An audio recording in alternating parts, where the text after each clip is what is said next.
Today we're checking out a new product from Govee. These are their new hexagon light panels, and I know what you're thinking, you've already seen them. However, these are the new Ultra Edition with several upgrades over previous versions, which we'll cover in this video. These actually debut at LCS this weekend, so consider this kind of a special preview of this collab between Govee and the League of Legends Championship Series. Now, shout out to Govee for sponsoring this one and for sending them out so I could give you guys an early sneak peek. Let's get into it. Okay, so first off, they come in two different colors, Meteor Grey and Lunar White. This here is the grey version, although as you can see, it's more of a silver. Now, you might be wondering whether this alters the look of the lighting, and to answer your question, yes, the tint does make the lighting a bit more subtle than on, for example, the white version. Now, this is a 10-pack of panels, although if you're wondering, you can connect two sets together using the included bridge cable. And of course, in addition to the panels, you get everything you need to set them up, including the power supply, connectors, along with all the necessary mounting hardware.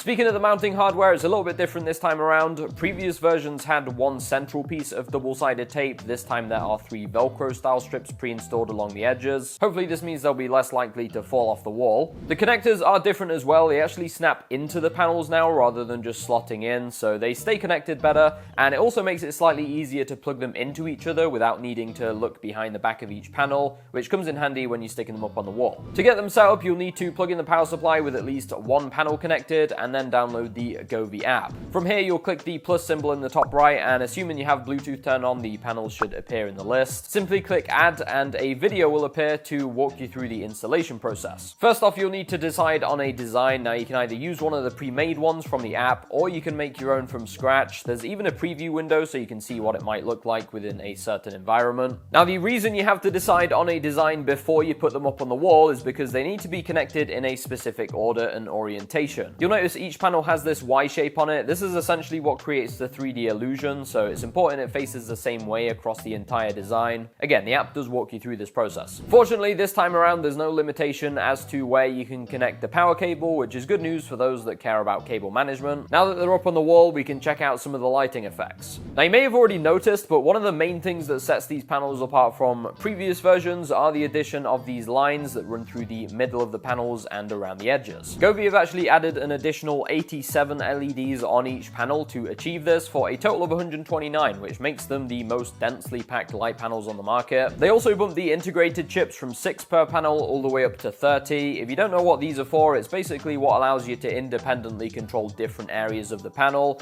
For example, every line you see here can display up to 3 different colors or effects simultaneously. And with this, you can create some really advanced 3D lighting effects. We'll have a look at some of the presets first over on the Scenes tab. Now, as I go through these, I should explain that it is possible to sync these panels up with other Govee products, so you can have them all doing the same thing at the same time. Also, if you own the Govee AI sync box, it is possible to make the hexagons react to what's happening in your game, which is pretty cool if you're into that kind of thing. I did do a full review on the sync box, so I'll link it in the top right if you want to find out more about that. Yeah, there's lots of very cool effects here. I especially like the ones that utilize the new lines around the edges of the panels. There's also a speed slider so you can slow or speed things up, and certain effects also let you change the direction, so there is a little bit of customization here. Moving on to a more DIY approach, on the color tab you can control the color and brightness of each panel. Now, one thing that Govee did mention is that despite being capable of being independently controlled, they haven't yet unlocked the ability to control the lines and blocks in this mode for simplicity's sake,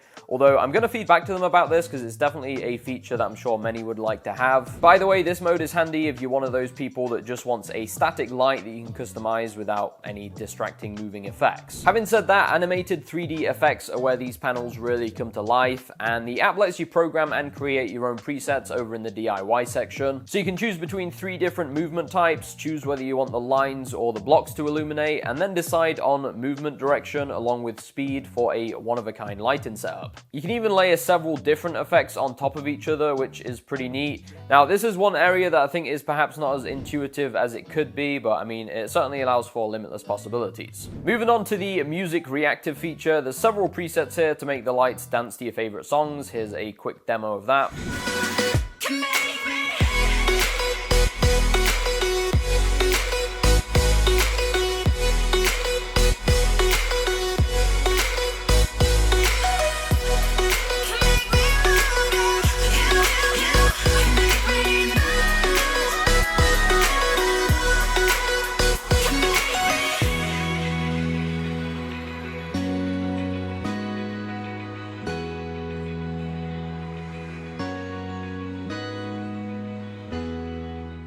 And there we have it. That was a quick look at Govee's new Ultra Edition Hexagon panels. What do you guys think of them? I think they're definitely the best looking panels yet. I absolutely love the addition of the Tron lines. I'm also pleased to see they've made some improvements with both the connectors and the mounting hardware. The only real problem I see here is the price. They're $350, which I think for many people is just too much to spend on decorative lights, especially since this is a product for gamers. I'd be willing to bet that most people with $350 saved up would spend it on a PC upgrade before lighting. Although 18-year-old me was pretty obsessed with RGB, so who knows? Anyway, let me know what you guys think down below in the comments. If you do want to check them out, I have the links in the description. I believe they release mid-September, so if you're watching this video before that date, they're not available just yet. I'll update when they release. Drop a like if you enjoyed, hit that subscribe button if you're new. Thanks for watching today, guys, and I'll catch you all in the next one.